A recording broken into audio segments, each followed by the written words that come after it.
कि इस योग धारण करने से इंसान सदा सदा के लिए अमर हो जाता है। तो भैया मेरी हाथ जोड़ करके प्रार्थना है कि मेरा एक बेटा है गोपी चंद, अपनी तरह मेरे गोपी चंद बेटे को भी योग दिवा दे। सजनों,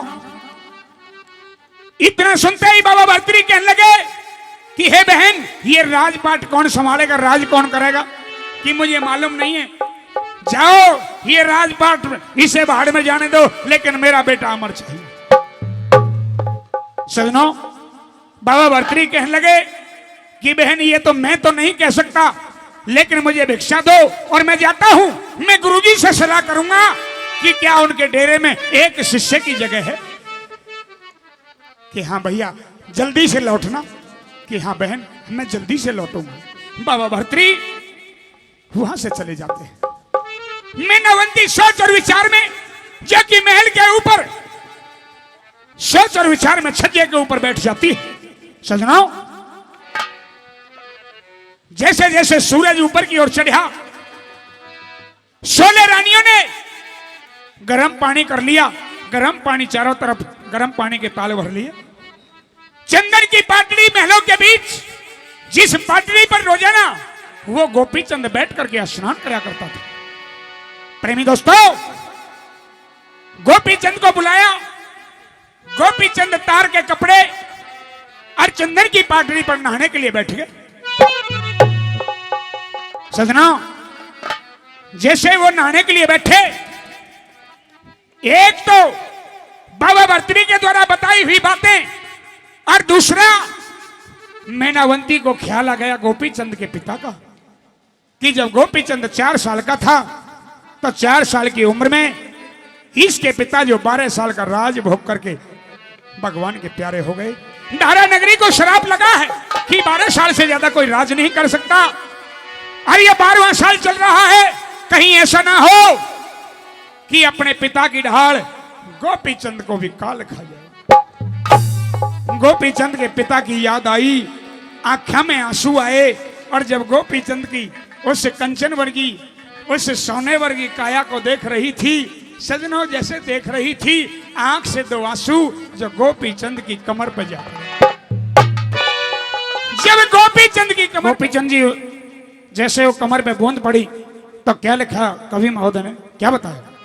हो रे गोपी चंद होया त्यार नहाने,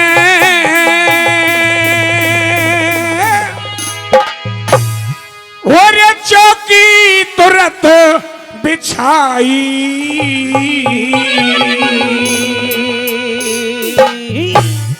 और घटा बादले ना अंबर में बूंद कड़े से आई, बूंद कड़े से आई।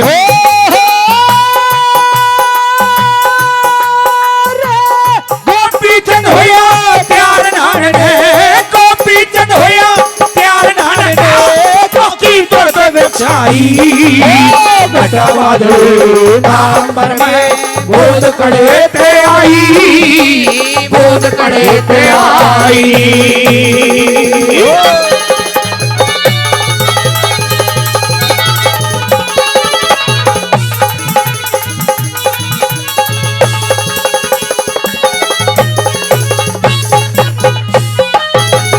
और कमलेश भाई टीवा वसई से 100 रुपए इस रागनी पर बहुत बहुत धन्यवाद।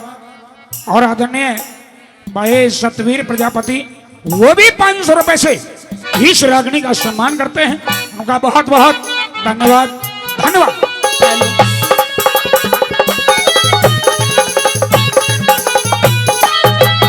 डके चौकर देने देख लिया, डके चौकर देने देख लिया, कुछ नहीं समझ में आया।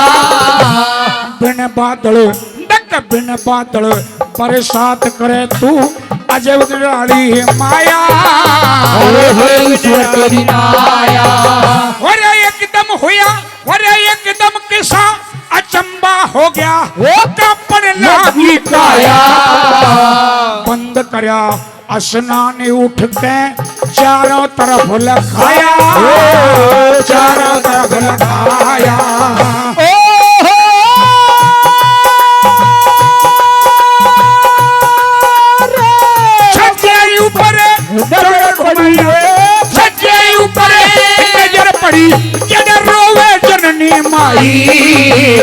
घटावाली नाम में बूंद कड़े ते आई, बूंद कड़े ते आई।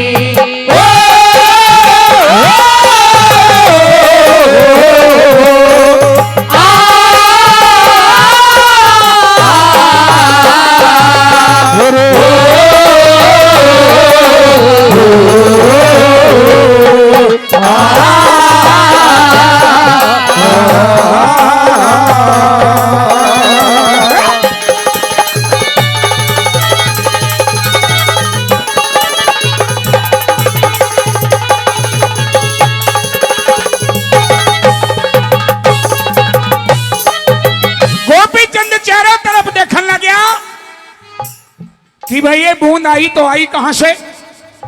हे भगवान, हे ईश्वर, तेरी कैसी माया। ना कोई सामन का, ना कोई बरसात का मौसम, ना कोई घटा, ना बादली, ना कोई आसमान में बिजली तड़की, लेकिन ये बूंद आई तो आई कहां से? जब चारों तरफ देख लिया, अरे ऊपर की तरफ देखने लग गया, तो ऊपर नजारा देखता है कि छज्जे के ऊपर मां मैनावंती खड़ी खड़ी रो रही है। मां मैनावंती रोती देख गोपी चंद के दिल में झटका लग गया।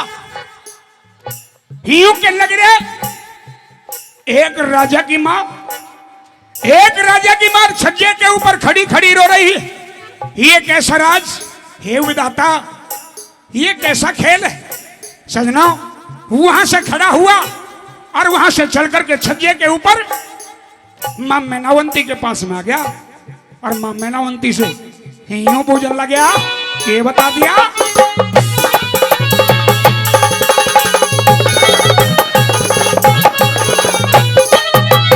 फिर जड़ में जाके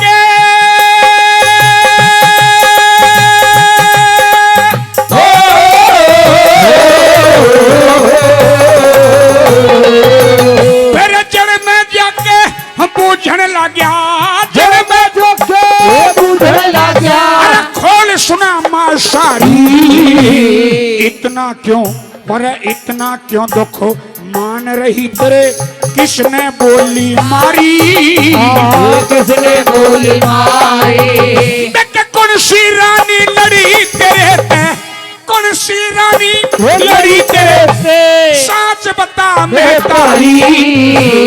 एक मिनट की, एक मिनट की देर नहीं, करूं धड़ते गर्दन न्यारी, करूं धड़ते गर्दन न्यारी।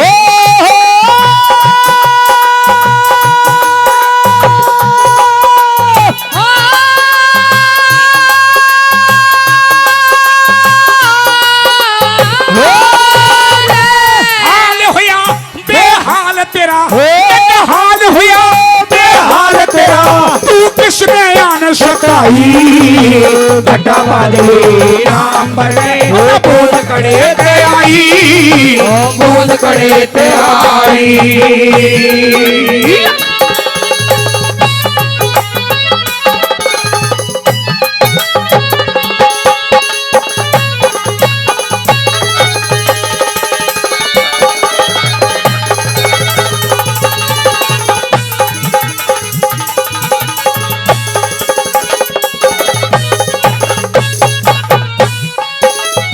हे माता जी। हाँ बेटा। मैं गोपी चंद तुम्हारा बेटा हूँ और तुम मेरी माँ हो। हाँ।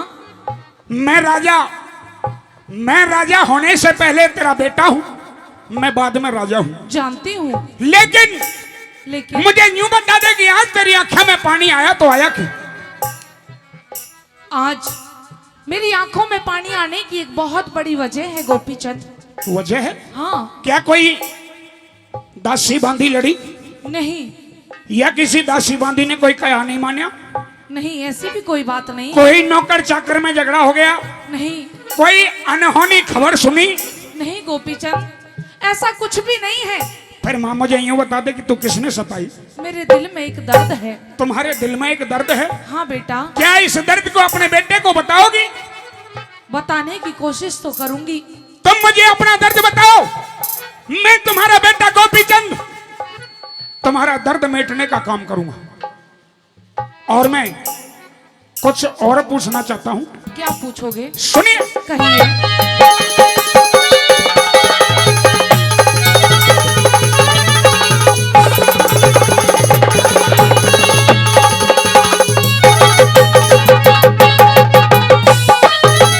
तेरी आँखों के माँ, तेरी आँखों के माँ देख के आंसू, आँखों के माँ देख के आंसू मेरी छाती के मगा से बली बुरी देखे बली बुरी करने वाले के परमेश्वर के न्यासे, परमेश्वर के न्यास है। अरे उस मानस का के जीना, बता उस मानस का के जीना जिसकी दुखियारी माँ से जीवन ने तो जिए जा पर जीने का के राह से, जीने का के राह से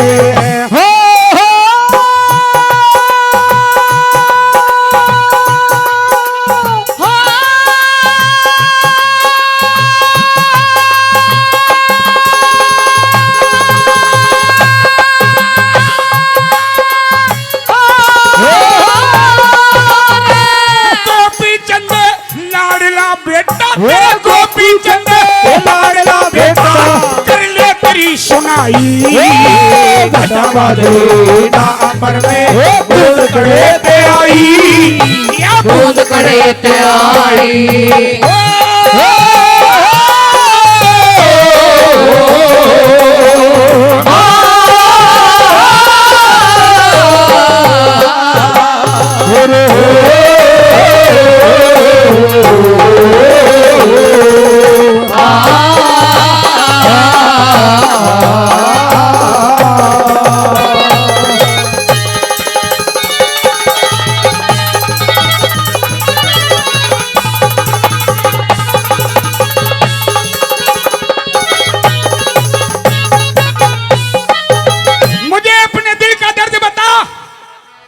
कौन सी आफत, कौन सा दुख है तुम्हारा? गोपीचंद, हाँ।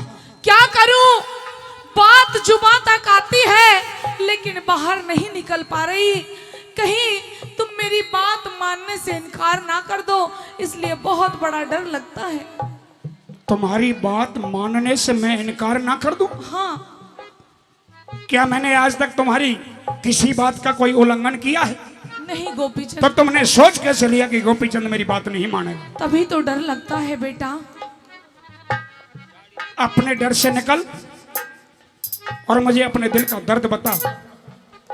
बताऊंगी। सुनिए मेरी बात। कह दे।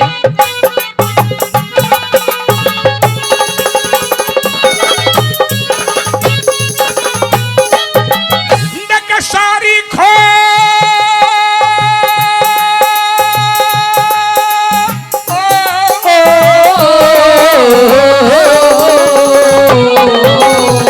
सारी खोल बता दे माँ, मन सारी खोल वो बता दे माँ के गहरी विपत पड़ी से तेरे नैना में थे आंसू पड़ते जल की लगी झड़ी से, ये जल की लगी झड़ी से तेरे मुंह के बोल निकलता ना तेरी के कोई चीज हड़ी से मेरे बूंद लगी मैं देखने लगा जननी माँ खड़ी से, जननी माँ खड़ी से।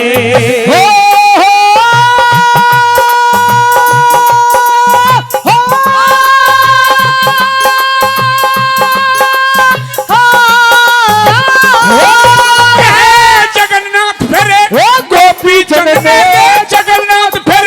गोपी चंद ने चिनार झुकाई, घटावा दे नापर में बूंद कड़े पे आई, बूंद कड़े पे आई।